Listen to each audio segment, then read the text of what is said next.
Hello everyone, today I have a new tutorial for the coding language ASL. Unlike the previous video where I showed the basics of ASL, I'm going to show an additional way to use cheat engine and also show different ways of approaching the method split. First, we're going to start on how to find item IDs and area splitters. For this, I've designed a few pictures on how to explain how possibly item IDs could work in a game.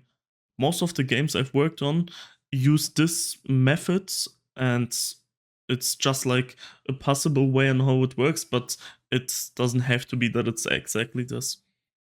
So now, looking at the first picture, I have defined p for pointer and x for the value our pointer is currently holding. So let's say our pointer, has the value 0 at this point. 0 can possibly mean that it contains nothing. So basically an item has an ID like 1, 2, 3, 4, 5, 100 or whatever. And if it's 0, it doesn't hold an item at this spot. And so let's say we picked up an item that holds the ID 5. That's our new value for this pointer. So if we picked it up, it has this item ID. So let's say I base this off of the Resident Evil 1, 2, 3 inventory, and it's just basically a 1, 2, 3, 4, 5, 6, 7, 8 slots. And so let's say we pick up an item. It could be a weapon, it could be an item, a heal item, or whatever. So we pick this up, and it gets put into the first slot. This is our first slot. And it holds the item ID 5. This is where our new item is going to be put in. It can also be that it's going to be put in other places, but this is a different case. And if we pick up another item, it's going to be put into slot 2, and that could be a 7. So now we have a pointer array on 1 to 8 where our items can be held. And so in the first case, we have on the first spot of our array, we have the item ID 5. In the second spot of our array, we have the item ID 7. Okay, looking at this now, like the example I put in earlier, we have our inventory. It's just 1 till 8. And these can be slot 1 to 8. And it can also be much more. It can be like 20 or 30. It just depends on how big your inventory is or like how much you can store. In the case of Resident Evil 1, the maximum you can put in is 8. And another character, it can just be 6. So you just have 6 slots to look through.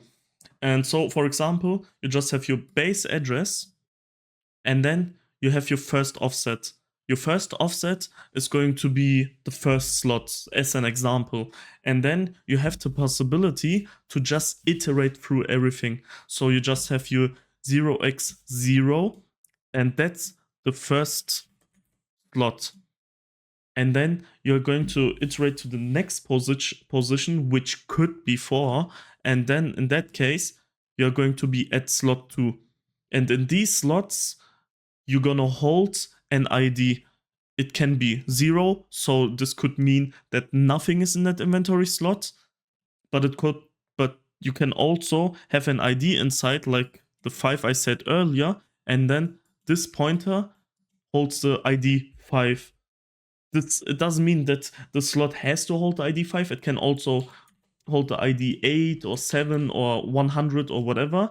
And the 5 can also be put somewhere else. So in this game's case, it's going to be put in an order. So if there's no item on slot 1, there can't be an item in slot 2. It has to be on slot 1 once you pick it up. Later on, if you like use the item, it's a different case. But like in this case, it's just that there has to be an item. It has to be a value. And there has to be an item so that something can be inside here. So now, earlier, I showed on how to possibly find the pointers in-game. Now I'm going to come to the coding section of this. Now, this is no code, this is just a visual representation. Later on, you're gonna see some code. First, we're going to create a list. In this list, we're going to collect all the possible IDs we have in the game. or like the ones you want to split. So let's say we have to split 18, 29, 25, 17, 15, and so on. Those you are going to collect in a list. Then you are going to create a second list for completed splits. That's just a list when the split of the item ID 18 already happens. You don't want to split it again, so you put it in a completed list. Because let's say you picked up the item, you died, you come back, and you have to pick it up again. You don't want it to split again. So that's why you have the second list for completed splits to prevent it double split. And that's why we have this. Now I'm going to show you on how it would possibly work when you do it in a code. The code is pretty much just this, what you see at top. I'm not going to just repeat it, but this is the code section. And you just have the current item unequals old item. That's the first section. And let's just go to the example to explain it easier. So let's say you have the case of 18 unequals 215. So the current item you picked up is 18. The last item you picked up is 215. And since it's unequal, it's different, this is correct true. And now vars.completesplits.contains the current item. The current item we picked up is 18 and not. So if this was our list of completed splits doesn't contain the value 18, it's also true. And the settings we check for the item, because later on I'm going to show on how I create the settings, but it's basically just the item, and with the item you're gonna have the value put in here, so it's actually just item 18, and then it'll look just like this. And then we're going to check if the settings item plus 18, so item 18 is activated. If it's not activated, this won't even work. But if we activated the settings so people can actually choose if they want to split or not, we're going to check this. And now if the vars.completed split, if this all is true, we're going to add the value 18 to our list of vars.completed splits. And obviously we're going to return a true, so a split happens in the split section. And now we are going to have our value be put into this list. And this is just an example on how to imagine how the list will look like. Now I'm going to show on how to create this in a code manner, on how to read the item IDs. We are going to have our initialize. In there, we are going to put in our currents, and then you can call whatever. I called it inventory, and you just create this. It's just really simple. 8 is the value of how many inventory slots you have, or how many slots in general there are. This can also be 20, 30, or just how many you want to read off. Because like, let's say Yakuza, if you have inventory in there, you're going to have a very big list. But instead of reading the 100 slots, you're only going to read, for example, 30, because you only need the first 30. You don't need like everything else in this list. So in this case, it's just 8, because the maximum you can have is 8.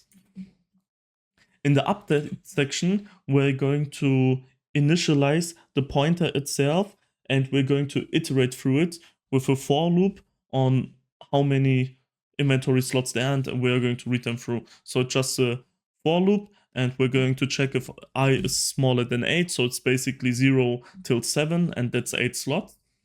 Then we're going to use this, because as we initialized it earlier, we're going to put our I in it for the iteration we're going to have, and then gonna create our new D pointer. In this case, we're going to put our base address, our 0x0, 0x0 being the first slot, plus I times 0x4. So it's basically just going to change this always to 4, 8, and so on. And it's going to store it in this pointer itself. And also with the def byte game, we're going to initialize on what type it is, if it's a byte, if it's short, integer, or whatever. In the split section, we're going to initialize this, and then we're basically just iterating through it and checking for the inventory length we have, which is 8, and then we're going to check, it's the same thing as I said earlier, like to check if it already exists or not, and if it contains the current inventory, like my item list, if it contains the things I want, as I showed earlier, and then also to check if it is already completed, if it's a completed split, and if we already had it or not. And then also we're going to, and if both of these are true, we're going to add it to the completed split so a double split doesn't happen. And again, this is just a visual representation. So we have our inventory. In this case, we have the, let's say, the first slot. It's the ID 25. And it, as our iteration does, like as we said, we're going to check through the length of our inventory. And since we have these, this is the item list we created. In this, we're going to store all the item splits that we need. So for example, we have an item that we pick up with 18, 29, 25, 17, and we want them to be splitted. So now we're going to check through the inventory array itself first. So we're going to check, does the first slot contain the ID 18? No. Does the second slot contain the ID 18? No. And so on. And then we're going to move on. Does the first slot contain the ID 29? No. Does the second slot contain it? No. And then the third one, 25, does it contain it? Yes. Then split and also put the ID 25 into our list of already completed splits so we prevent the double split.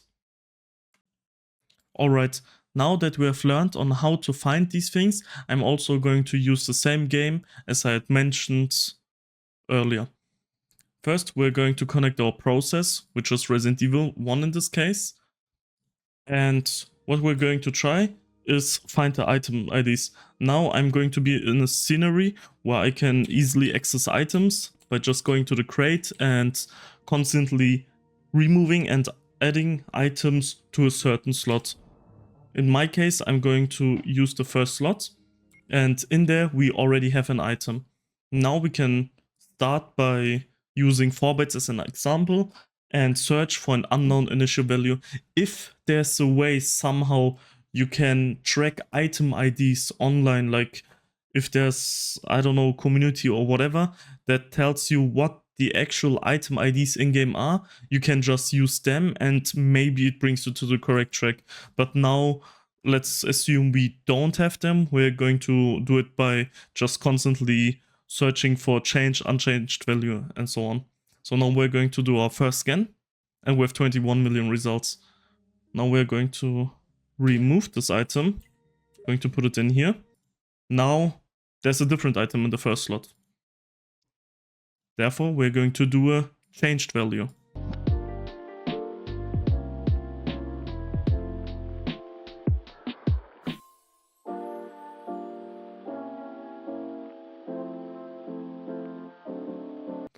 And now what we can do is do unchanged value compared to the first scan, and we're going to put the same item we had in the first scenario, which is the grenade gun.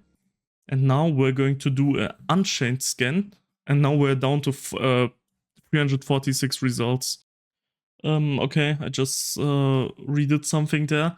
I changed it to a single byte because 4 bytes was kind of weird from the way it behaved, and since it's an old game, it single byte makes more sense. In y'all's cases, I would say still do like 4 bytes if it's like a newer game or something. For example, when I worked on Yakuza Like a Dragon, I also used 4 bytes because it's a newer game and it makes more sense. Because you also have more item variety. In here you only have like 50 items, so a single byte makes more sense.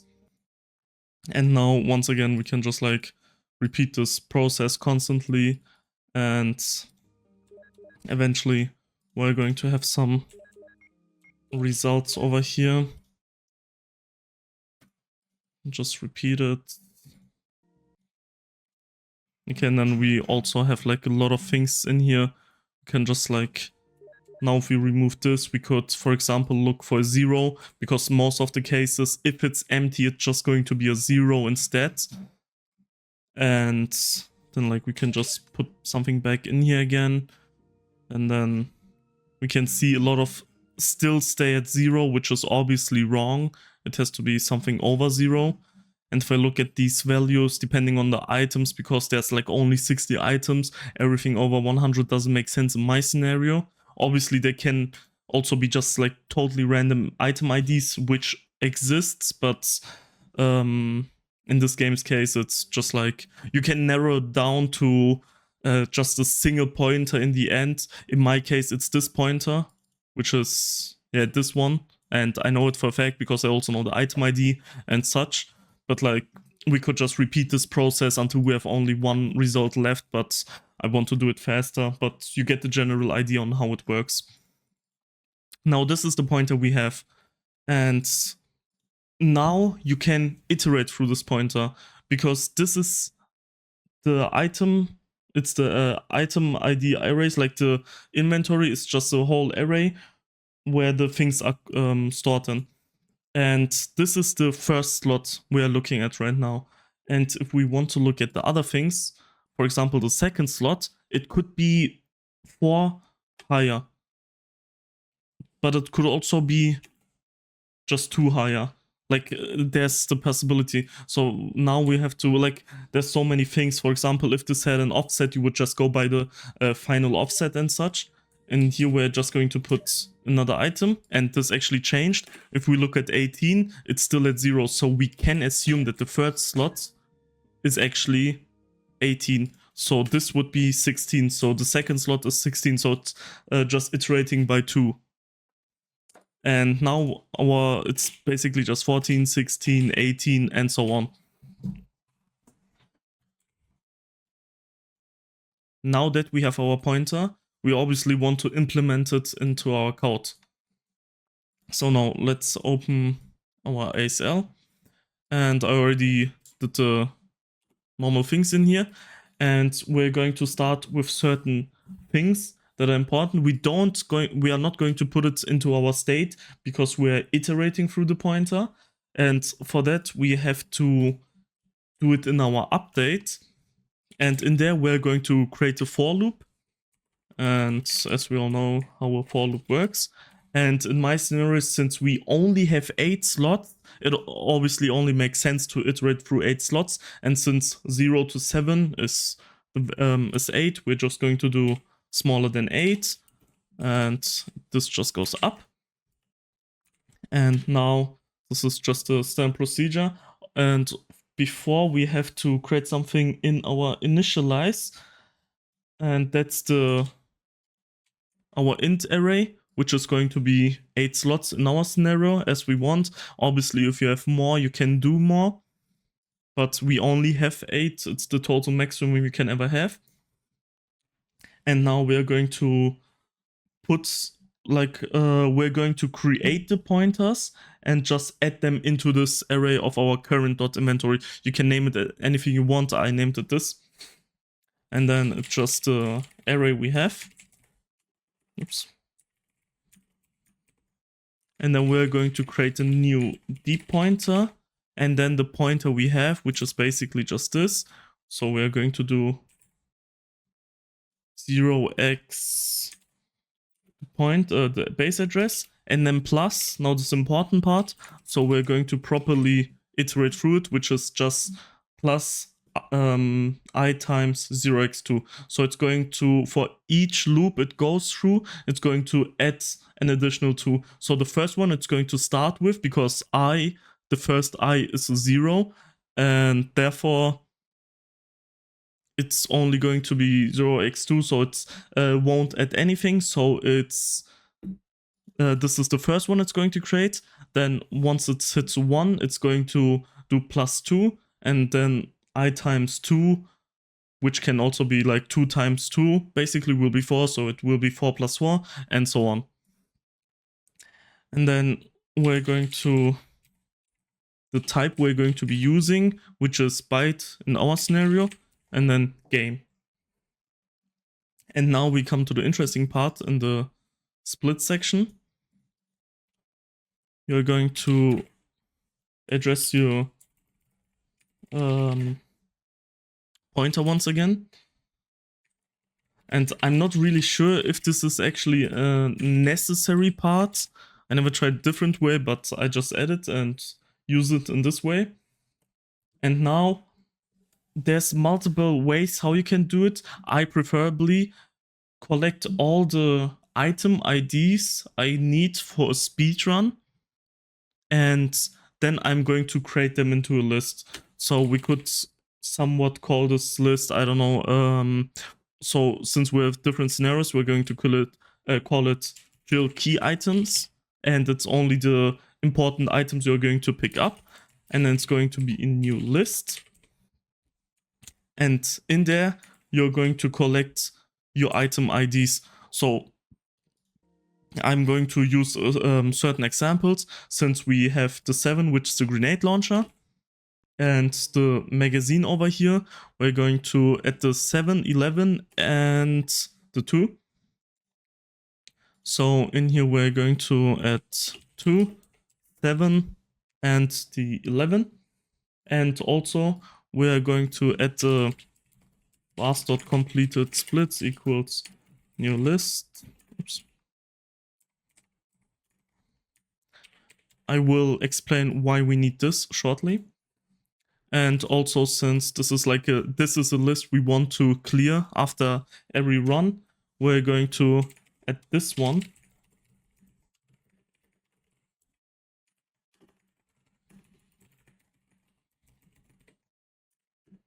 And in there we're going to just do this clear. And this is something I highly suggest, instead of always, like if you, I don't know, if you have something like vars.split equals 0, I don't suggest actually clearing them or setting them back to 0 in you start or reset or whatever. I just suggest, if your timer current phase is just not running anymore, clear them totally in this way, which just makes more sense, and it's a suggestion. Okay, now in here, we're going to do if vars.drill key items dot contains our current inventory, which is this one, and not equals, oops, completed split dot contains current inventory, and then once again iterate through it as well. And then let me make this bigger. Oops. Okay. And then in this one, we're going to add the vars.completed splits.add, and then which one it's going to remove, and also return the split true. Okay, so now how does this work? I mean, I explained it also earlier, but I'm going to explain it in here as well. Basically, if our list we have with the values 2, 7, 11 contains the iteration we have in here, which is basically just these items. And also, I've totally forgot to do a for loop in this. My bad.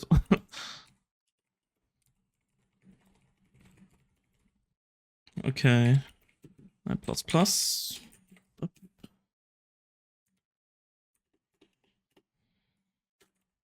Okay, now this can be this. Okay, now okay. So we have our for loop which is going to iterate through all the inventory slots we have, and then we're going to check if our lists, or like our lists contains any of the values that is being stored in our current inventory, and we are also going to check if the split was already completed. This is just important so we prevent double splits in case like you picked up the item and then you died or whatever happened and you have to re-pick up the item. You don't want the split to happen again, so that's why we add this to prevent the split. And then yeah, like we add it in here, and then it's going to check, okay, the split is already in my list, so we don't use it again. And that's why we also have to clear it every run again, otherwise it's going to be stored indefinitely in there and it only works for one run. And that's pretty much how the logic works. And then you can also add settings, name the item IDs. If there's like different routes, people can choose what item IDs they want or like what items they want to split on. And there's like many possibilities, which I explained in my first video.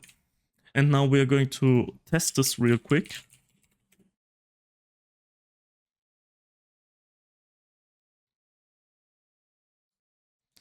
Okay, edit layout, scriptable auto splitter, go into our desktop, and in here we have this one.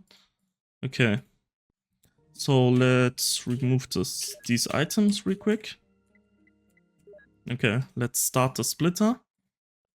It's doing nothing. Now if we add this one, it's split it. Let me change it to real time. It's split it over there. Now if we add the handgun bullets, it's also going to split. We add the Beretta, it's going to split. If we add the crank, it won't split. Why? Because we didn't add it yet. And now if we, let's say, remove the grenade gun again, but want to add it again, it doesn't work. Why doesn't it work? Because we had it's already added to the completed splits, so therefore it won't work, and it's a single split only for the run we're in right now. And that's pretty much how an item splitter works. If you have an inventory array, you can check through. There's also other scenarios where you just have a single pointer, for example in Resident Evil 4, where it's going to track the last item you picked up, and then it's just one pointer, and the last item you picked up is the value it's going to return. And then it's pretty much straightforward. You can create a list, and then you're just going to check if the list contains the pointer value you just had, and it's pretty much just like this. So you don't have to do all the iteration stuff, and the idea is pretty much the same. And that's pretty much how it works. You can check my GitHub. I have several splitters that use this, like Resident Evil 1, Resident Evil 4, then also Yakuza Like a Dragon, and much more. In the next video, we're going to talk about multiple game versions. So for example, you have a version for Steam and a version for Epic Games, and you want to combine them in one single auto splitter. And then we are also going to talk on how to ask the user to automatically set their Livesplit to IGT so they don't have to do it manually, how to upload the splitter, and also on how to do an area splitter based off Resident Evil 4. I hope this video was helpful anyway. If you have any questions, leave a comment. If it's more complex, you can add me on Discord, Mysterion352. I hope you enjoyed the video. Leave a like, comment, and a sub, and I'll see you in the next tutorial.